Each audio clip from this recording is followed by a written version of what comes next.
Paz do Senhor, amados irmãos, estamos aqui mais uma vez para tratar mais um vídeo aqui sobre a teologia lucana e hoje vamos falar sobre o anseio profético do segundo templo. Então eu quero que você preste bastante atenção, nós vamos tentar explicar de uma maneira bem simples aqui para que você entenda sobre esse tema tão importante e tão interessante relacionado à teologia lucana. Fique conosco nesse vídeo.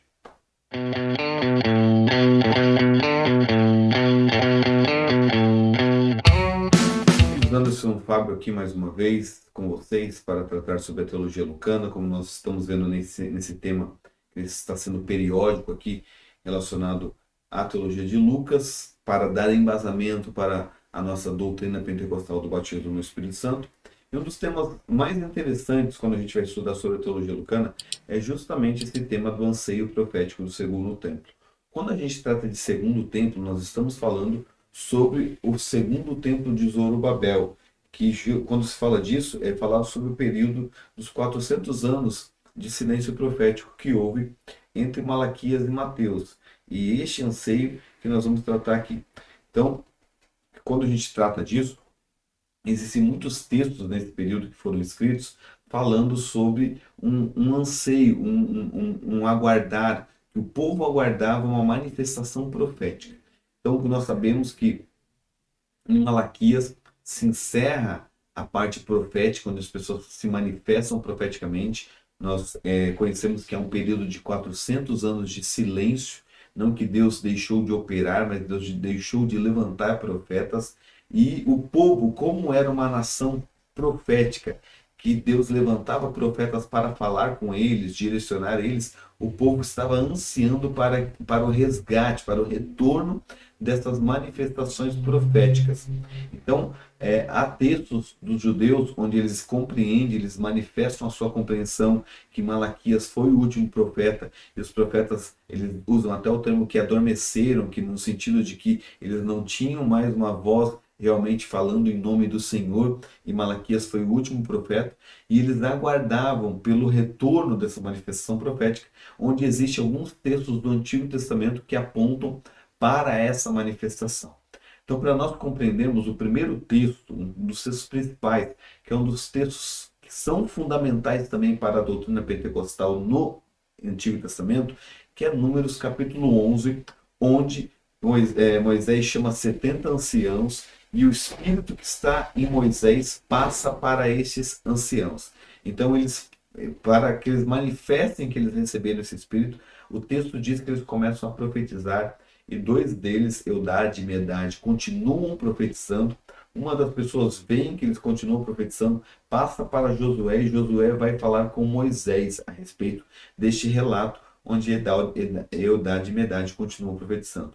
Ao relatar a Moisés, Moisés manifesta uma expressão que ficou como o anseio inicial da profecia comunitária e universal sobre todas as pessoas, onde ele relata que para Josué, olha, não somente esses, mas que todos tivessem do Espírito Santo e todos fossem profetas. Então, este anseio do coração de Moisés é manifestado e testificado na profecia de Joel, capítulo 2, versículo 28, onde nós conhecemos muito bem.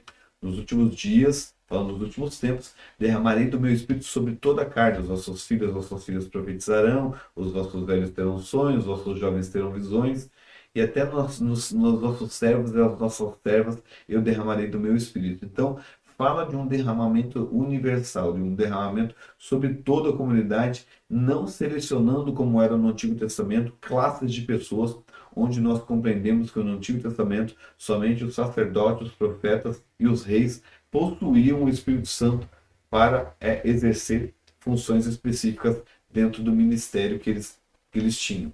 Então havia esse anseio que eles aguardavam, uma manifestação profética. Nós compreendemos muito bem que Lucas vai tratar dessa influência, mais dessa influência sobre esse anseio profético.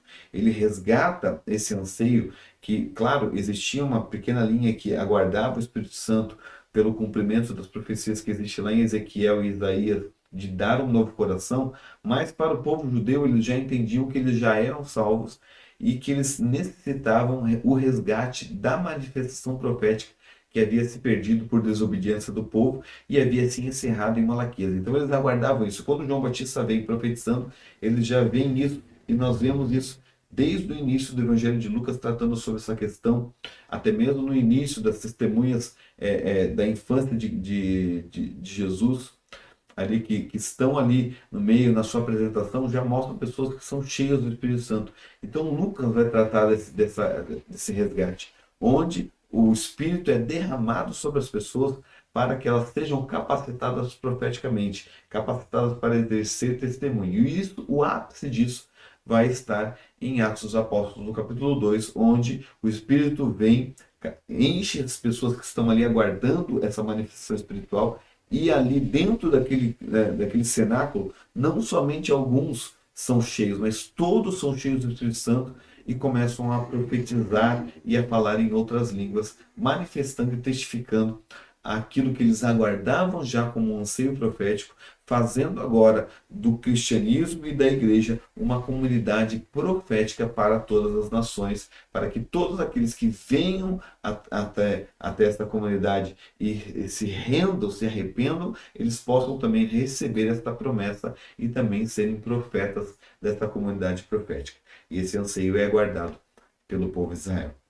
Então, é mais ou menos nesse sentido que Lucas vai ser influenciado, por esse anseio, por esse aguardar do Espírito, onde o Espírito vem, manifesta, capacita para exercer alguma coisa e não para ser salvo, porque Lucas nunca trata essa questão do receber o Espírito para ser salvo, mas para manifestar alguma coisa, e essa capacitação ela vai sendo escrita no Evangelho, vai sendo detalhada no Evangelho, onde chega o ápice em Atos dos Apóstolos, quando ele declara que ali se cumpre realmente essa questão. Para nós termos uma compreensão, quando Pedro vai tratar do que está acontecendo ali, as pessoas estão ali escandalizadas, falando que eles estão cheios de mosto, Pedro vai resgatar lá justamente o texto de Joel, capítulo 2, versículo 28, para testificar isso que está acontecendo é o que nós já aguardávamos. Nós aguardávamos uma manifestação do Espírito, de manifestação profética, onde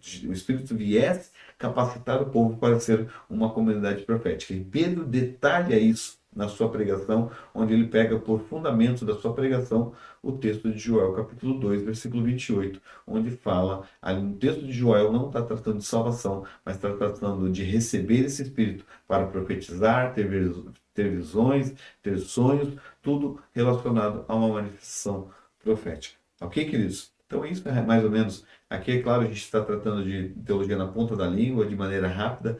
Existem livros que vão tratar disso de uma maneira muito mais minuciosa. Até tem um livro novo da editora Carido, né,